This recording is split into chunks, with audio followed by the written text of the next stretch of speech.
Hello and welcome back to another video. Today we are talking about the Womier or Gamakay K87 and why I think is the best budget TKL keyboard for beginners to the hobby. First of all, the keyboard is available on AliExpress or Banggood, as well as Amazon for a little more. I ordered mine off Banggood with cheap shipping and it took around 2 weeks to ship. It's $80 and comes with ABS shine-through keycaps and your choice of standard Gateron switches. It can come with blacks, blues, browns, reds, or yellows. It can also come with silent reds on KB Republic store for a little more. It comes with a cheap USB A to C cable, a decent switch puller, and a keycap puller. I'd recommend getting a wire keycap puller as the one it comes with can scratch keycaps and takes longer to use. The name of the keyboard brand can either be Gamakay or Womier depending on where you get it, but the product you get is identical either way. There are also 60 and 65% versions of the K87, which are quite similar to the TKL counterpart, with the K66 being south-facing. For the switches, you get standard Gateron switches. These are actually pretty good, and are more than enough for any beginner to the hobby. The linear switches are pretty good when lubed, and the browns are pretty good for beginners to find out if they prefer tactile or linear.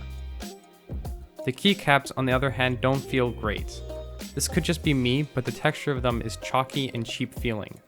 Of course, they work perfectly fine, but I would replace these if you have a little extra money.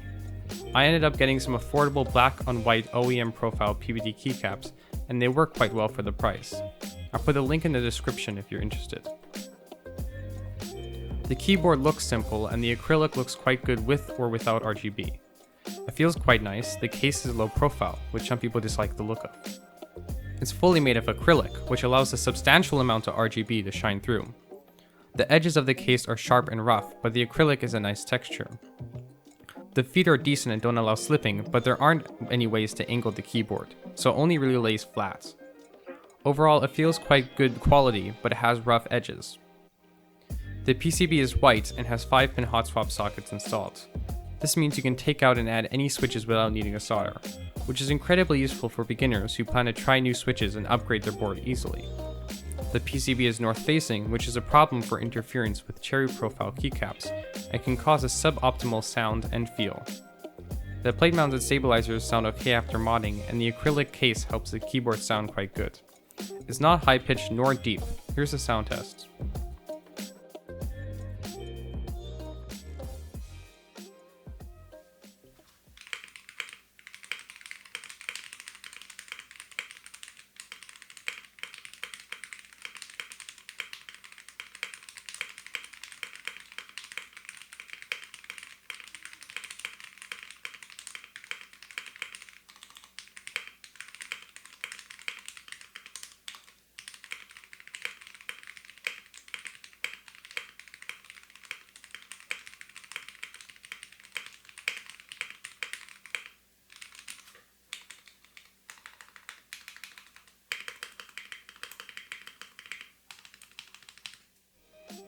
So overall, the pros are that it's affordable, it comes with everything needed, it's 5-pin hot swap, it has RGB, and it sounds good.